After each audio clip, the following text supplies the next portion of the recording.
చూపించాము. అట్లే రేపు కేంద్రంలో 5 గ్యారంటీలతో అధికారంలోకి వచ్చిన తర్వాత వాటిని కూడా అమలు చేస్తాము అనే నమ్మకంతో ఆయన చెప్తున్నారు. బట్ ఇక్కడికి సంబంధించిన 6 గ్యారంటీలో ఒకటి కూడా అమలు చేయలేదు. మా అంటే ఆ మహిళలకు సంబంధించిన ఫ్రీ బస్ తప్ప ఇంకేది కూడా అమలు చేయని వీళ్ళు రేపు కేంద్రంలో ఏం చేస్తారు అనేది ఇక్కడ బీజేపీ కానీ అలాగే బీఆర్ఎస్ పార్టీ కానీ అడుగుతున్న ప్రశ్నలు. ఓవరాల్గా మేనిఫెస్టో గురించి మీరేం చెప్పదలుచుకున్నారు? ప్రేక్షకులకు ప్యానెల్ మిత్రులందరికీ గుడ్ ఈవినింగ్. ఎలక్షన్ మేనిఫెస్టో అనేది ఒక అన్ని పార్టీలకు అది సాధ్య అసాధ్యాలకు సంబంధించిన పరిశీలన కాకుండా ప్రజలను ఏ విధంగా మభ్యపెట్టాలి, ఎంతవరకు ఏదో ఒకటి చెప్పుకోవాలి కాబట్టి చెప్పేటువంటి మేనిఫెస్టోలు అన్ని పార్టీలు. ఎందుకంటే గత ప్రభుత్వాలు తీసుకున్న గతంలో ఉన్నటువంటి కాంగ్రెస్ కానివ్వండి, బీఆర్ఎస్ కానివ్వండి, బీజేపీ కానివ్వండి, కాకపోతే కొంత హెచ్చుతగ్గులు ఉండొచ్చు.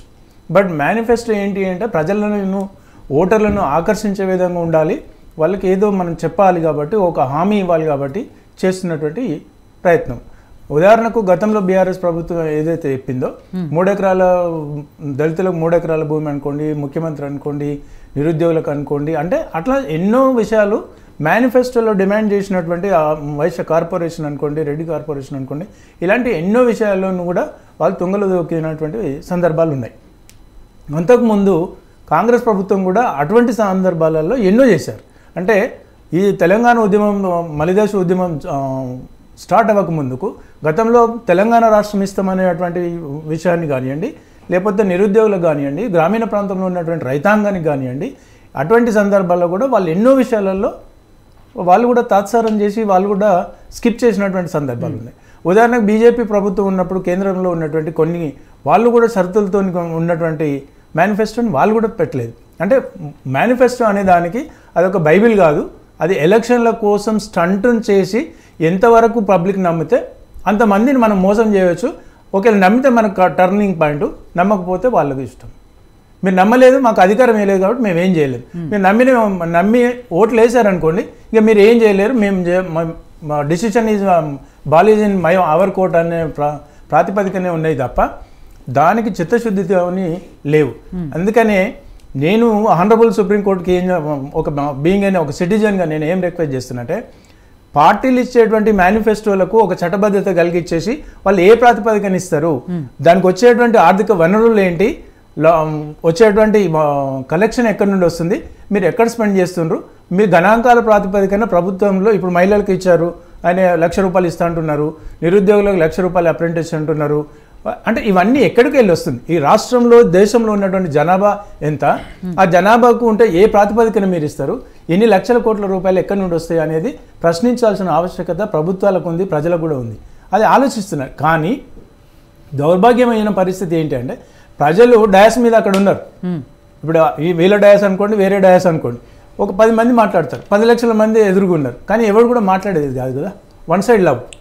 అదేవిధంగా ఇదే రాజకీయ పార్టీలకు ఉన్నటువంటి అత్యాధునికమైనటువంటి మోసం చేసేటువంటి ఆయుధం. అందుకని ఈ మేనిఫెస్టోల గురించి మనం భ్రమపడడం, ఈ ప్రజలు ఆలోచించాలి. కాకపోతే ఏమి ఆలోచిస్తారంటే ఒక సెక్షన్ ఆఫ్ పీపుల్ బీజేపీ పార్టీలో ఉన్నదానికి నాకేం వర్కౌట్ అవుతుంది, లేకపోతే బీఆర్ఎస్ ఇచ్చింది ఏంటి అనేదే తప్ప ఇందులో పెద్ద ఎత్తున ఏదో జరుగుతుందని అయితే నేను ఆశిస్తలేను. అదేవిధంగా ఇప్పుడు ఫోన్ ట్యాపింగ్ విషయం సోదరుడు అన్నాడు.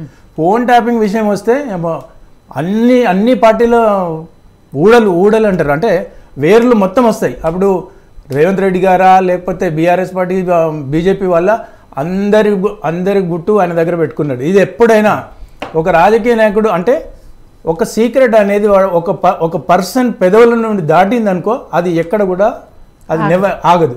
ఆ విషయం కేసీఆర్ గారికి తెలుసు. ఎందుకంటే ఇప్పుడు ఫోన్ ట్యాపింగ్ అన్ని పార్టీలకు చేశాడు కదా, అన్ని పార్టీల వాళ్ళు ఏ లావాదేవీలు చేసినారో ఆయన దగ్గర ఉంది కదా. అందుకని ఇప్పుడు ఈ విషయంలో కేసీఆర్ గారు కనుక లోపలేస్తే నేను ఛాలెంజ్ చేస్తాను. ఎందుకంటే ఆ గుట్టంతా ఆయన బయట పెడతాడు, అప్పుడు వీళ్ళ దగ్గర కూడా ఆన్సర్ ఉండదు కదా విమర్శించడానికి. అందుకని ఆయన కాన్ఫిడెంట్గా ఉన్నాడు. మరి ఇప్పుడు అనుకుంటున్నారు ప్రజలు కూడా బీఆర్ఎస్ కేసీఆర్ గారికి అయిపోయింది, లోపలేసేస్తారు, ఇక ముసలోని లోపలేస్తారని. మరి ఏమని ఇంకా నేను 15 రోజులు టైం ఇస్తా, వెయ్యరు. ఎందుకంటే అందరి గుట్టు ఆయన దగ్గర ఉంది, అది అవ్వదు. అదేవిధంగా అంటే ప్రస్తుతం రాష్ట్రంలో సరే అది ప్రకృతి వైపరీత్యం కావచ్చు లేకపోతే ఏదైనా కావచ్చు, కానీ అంటే ఒక పబ్లిక్ కూడా ఏం కంపేర్ చేస్తుండ్రు అంటే మొన్నటిదాకా కేసీఆర్ గారు ఉన్నారు, బాగా వాటర్ వచ్చినాయి. మొన్నటిదాకా కేసీఆర్ గారు అంటే సీజన్ ఎఫెక్ట్ ఉంది, గత ఒక 30 సంవత్సరాల నుండి వర్షపాతం తీసుకుంటే గత సంవత్సరంలో వచ్చినటువంటి వర్షపాతం ఎక్కువ అంటే తక్కువగా ఉండడం వల్ల ఈ నీటి ఎద్దడి అనేది జరుగుతుంది. సబ్సిక్వెంట్ ఏం జరుగుతుంది, ఫార్మర్స్కి ఎఫెక్ట్ అవుతుంది. అది ఎక్కడి నుండి ఎఫెక్ట్ అవుతుంది అనేది చూడరు కదా. అది మొన్నటిదాకా కేసీఆర్ గారు ఉన్నప్పుడు నీళ్ళు వచ్చినాయి, ఇప్పుడు కేసీఆర్ గారు పోయినరు, నీళ్ళు మా పొలాలు ఎండిపోతున్నాయటువంటి కాన్సెప్ట్ పబ్లిక్లో కొంతవరకు రీచ్ అవుట్ అయింది. దాన్ని ఒక బలంగా తీసుకెళ్లాలనేటువంటి ఉద్దేశంలోనే కేసీఆర్ గారు ఫామ్ హౌస్ నుండి బయటకు వెళ్ళి, అంటే సరే అది రాజకీయ నేపథ్యం, వాళ్ళకు ప్రతిపక్ష పార్టీలు కావచ్చు, ప్రభుత్వ అధికార యంత్రాంగం కావచ్చు, ఎవరైనా కావచ్చు, ఒక వ్యక్తిని ఎలా చేయాలి, ఎలా కన్వర్ట్ చేయగలగాలి అనేటువంటి అవకాశవాద రాజకీయాలు ఉంటాయి కాబట్టి వాళ్ళు చేసుకోవడంలో కొంతవరకు సఫలీకృతం అవుతున్నారు కేసీఆర్ గారు. అంటే పబ్లిక్ ప్రతి గ్రామాన కూడా ఒక ఆలోచిస్తున్నారు, అంటే కేసీఆర్ గారు ఉన్నప్పుడు వాస్తవానికి ఈవెన్ బీయింగ్ ఎడ్యుకేటెడ్గా నేను కూడా మా గ్రామానికి గత సంవత్సరం వెళ్తే మండు టెండర్లో మరి మా చెరువు ఫుల్గా నిండింది. వాస్తవం నేనే అనుకుంటున్నది, అంటే ఒక ఎడ్యుకేటెడ్గా నేనే అనుకుంటున్నప్పుడు అన్ఎడ్యుకేటెడ్ రైతాంగం కూడా ఆలోచిస్తారు కదా. సో అది ఇక్కడ కొంతవరకు ప్లస్ అవుతుంది. దానికి తోడు కాంగ్రెస్ ప్రభుత్వం కూడా సరే వాళ్ళు ఒక దేశ రాజకీయాల్లో ఉన్నటువంటి అన్ని రాష్ట్రాల్లో అధికారంలో ఉన్నది, ఒక ఆర్థికంగా ఉన్నటువంటి రాష్ట్రం తెలంగాణ రాష్ట్రం. అంటే అప్పులు ఉన్నాయి, అప్పుల్లో కూడా కొంత సఫిషియెంట్ అంటే రైతాంగం కానీ మనం కంపేర్ టు నార్త్ ఉత్తర భారతదేశంలో ఉన్నటువంటి పేదరికం మన దగ్గర అంత ఉండదు. సో ఇక్కడ అధికారంలో ఉంది కాబట్టి ఈ అధికారాన్ని హామీగా చూపించేసి మనం ఏదైతే అధికారం వచ్చినామో అదే రేపటి రోజున భవిష్యత్తులో ఉత్తర భారతదేశంలో కూడా ఒక ఇండికేషన్ లాగా వెళ్ళాలి అనేటువంటి క్రమంలో ఇలా నేషనల్ మేనిఫెస్టోని ఇక్కడ డిక్లేర్ చేయడం జరిగింది. అయితే ఏదేమైనప్పటికీ కూడా ప్రజలు కూడా ఆలోచిస్తున్నారు, అన్ని ప్రాంతాల ప్రజలు ఆలోచిస్తున్నారు, ఇది ఎంతవరకు ఆచరణ సాధ్యమవుతుంది. అంటే ఒకప్పుడు చెప్తే నమ్మేటోళ్ళు, ఇప్పుడు ఎవరికైనా ఒక అప్పు ఇచ్చేస్తున్నాము అంటే 5 రూపాయలు వడ్డీ ఇస్తుండే ఎవడైనా ఇచ్చేటోళ్ళు ఒకప్పుడు, ఇప్పుడు ఇస్తలేరు. అంటే ఈ 5 రూపాయలు వడ్డీ తీసుకుపోయి ఎక్కడికి వెళ్ళి దొంగతనం చేస్తాడా లేకపోతే ఇంకో స్మగ్లింగ్ చేస్తాడా అనేటువంటి ఆలోచనలు ఉన్నారు. ఇవాళ ప్రజలు కూడా పార్టీలు ఇచ్చేటువంటి హామీలను కూడా ఎంతవరకు నమ్మాలో అంతే నమ్ముతున్నారు తప్ప వీళ్ళు చెప్పినంత మాత్రాన వాళ్ళు నమ్ముతారని కాదు, బట్ కొంత ఇంపాక్ట్ ఉంటుంది. సో ఇప్పుడు వీళ్ళ మేనిఫెస్టో వచ్చింది, ఇప్పుడు దేశ రాజకీయాల్లో ఉన్నటువంటి 2 పార్టీలు కేసీఆర్ కాంగ్రెస్ వాళ్ళు వీళ్ళు ఇప్పుడు కంపేర్ చేస్తారు జనాలు. ఆ కంపేర్ చేసినటువంటి తరుణంలో జరుగుతుంది. అంటే మనం కూడా పూర్తి మీటింగ్ వినలేదు కాబట్టి మరి నేషనల్ మేనిఫెస్టో అన్నప్పుడు నేషనల్ సెక్యూరిటీ విషయంలో ఇంటర్నేషనల్ అఫైర్స్లో ఏమేమి చెప్తాడో మరి ఓన్లీ రాష్ట్రాల కోసం ఈ మహిళల కోసం ఈ 1,00,000 రూపాయలే సామాజిక కోణంతోనే ఆలోచిస్తే కష్టమైనటువంటి పని. ఇప్పుడు ఉదాహరణకు రాహుల్ గాంధీ గారు పర్సంటేజ్ ఆఫ్ పాపులేషన్ చెప్పారు, అంటే ఎస్సీలు ఉన్నారు, ఎస్సీ ఎస్టీల గురించి మాట్లాడుతున్నారు. ఎస్సీ ఎస్టీల గురించి అంటే అందులో కొన్ని సెక్షన్ ఆఫ్ పీపుల్ని ఇగ్నోర్ చేస్తున్నారు కదా. ఇప్పుడు మాదికలు మొత్తుకుంటున్నారు, మాకు 3 సీట్లు మాకు ఏదైతే రిజర్వేషన్ బేసిస్లో రావాల్సినటువంటి పార్లమెంట్ నియోజకవర్గం అలొకేషన్ అంటే సీట్స్ మాదిగలకి ఇవ్వలేదు, మీరు మాలలకి ఇస్తున్నారు అనేటువంటి ఒక నిరుత్సాహం ఉంది. అదేవిధంగా బీసీలు ఉన్నారు, బీసీలకు అంటే 50% ఉన్నటువంటి బీసీలకు కూడా ఇవాళ ఏ సామాజిక వర్గానికి ఎక్కువ ఇచ్చిండ్రు అంటే గత ప్రభుత్వం బీఆర్ఎస్ ప్రభుత్వం కూడా అదే చేసిండ్రు.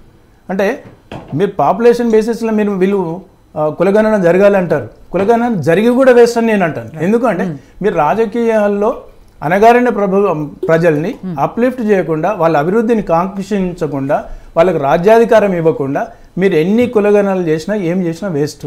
ఇప్పుడు దానికి చెయ్యాలనేటువంటి ఆలోచన వీళ్ళకి అనుకుంటే వాళ్ళ ఆచరణలో కనుక పెడితే వాళ్ళ ప్రభుత్వాన్ని కొంతవరకు నమ్మే అవకాశం ఉంటుంది. ఇవాళ ఆ ప్రాతిపదికన ఏమి ఇవ్వట్లేదే, జనాభా ప్రాతిపదికన సీట్ల కేటాయింపు లేనప్పుడు చేస్తే ఏం లాభం, చేయకపోయిన లాభం. అది బీసీ ప్రజలు కూడా ఆలోచిస్తున్నారు, ప్రధానంగా ఎస్సీ క్యాస్ట్లో కూడా మాదిగలు కూడా ఆలోచిస్తున్నారు. అంటే ఇవన్నీ నేను ఎందుకు చెప్తున్నానంటే గత ప్రభుత్వం చేసిన తప్పుల్ని మీరు కూడా తప్పు చేస్తే మీకే అధికారం కోల్పోయే అవకాశం ఉంటుంది. కాబట్టి మీరు అన్ని క్యాస్ట్లను బ్యాలెన్సింగ్ చేయాలి, అది ఇక్కడ జరగట్లేదు. కొంత లోపభూయిష్టమైనటువంటి అడ్మినిస్ట్రేషన్ ఎక్కడో జరుగుతుంది. అదేవిధంగా మేడిగడ్డ గురించి ఒకటే నిమిషం, మేడిగడ్డ విషయం గురించి మనం పదే మాట్లాడుతున్నాం. ఇవాళ వీఆర్ ఇన్ ఏప్రిల్, డిసెంబర్ కంటే ముందే ఆయన టైం బాగలేక డిసెంబర్లోనే అయింది. సరే అది ఎవరికైనా అది జరగాల్సినటువంటి సందర్భం వచ్చింది, జరిగింది. వాళ్ళు 4 నెలల్లో దానికి ఇప్పటికి కూడా అంటే పర్యవేక్షణలే నడుస్తున్నాయి. అంటే ఒక సంవత్సర కాలంలో, ఒక 2 సంవత్సరాల కాలంలో పెద్ద డ్యాములు కట్టినటువంటి సందర్భాలు ఉన్నాయి, పెద్దటువంటి రైల్వే లేన్లు వేసినటువంటివి ఉన్నాయి. మరి దాన్ని ఎంతసేపు చూపించుకుంటూ 4 నెలల టైం గడిచిపోయినప్పుడు రైతాంగానికి రేపు ఏమి ఆదుకుంటారు? ఆదుకోవాలి కదా. మీ కొట్లాటల మధ్యన మీరు ఇనిషియేటివ్ తీసుకొని రైతులకు వాళ్ళు ఇబ్బంది పడకుండా ఉండాలి కదా. ఎందుకంటే గ్రామీణ ప్రాంతంలో రైతాంగం కోసం మీరు కూడా రైతుల పక్షాన ప్రభుత్వం ఉంటుందని ఆశించినటువంటి గ్రామీణ ప్రాంతం వాళ్ళు క్వశ్చన్ వేసుకునేటువంటి పరిస్థితి వచ్చింది. ఏదేమైనప్పటికీ కూడా ప్రస్తుతం ఉన్నటువంటి రాష్ట్రంలో నీటి ఎద్దడి విషయం కానివ్వండి, లేకపోతే రైతాంగ సమస్యను కానివ్వండి, రైతాంగ సమస్యను రైతు బంధు విషయమే అనుకోండి, రైతులకు ఉన్నటువంటి ధాన్యం భరోసా అనుకోండి, ఇవి ఈ కాంగ్రెస్ ప్రభుత్వం తప్పకుండా వెంటనే వాటిని యాక్షన్ ప్లాన్ పెట్టుకుంటే బాగుంటుందని నేను మీ ద్వారా తెలియజేస్తున్నాను ముఖ్యమంత్రి గారికి.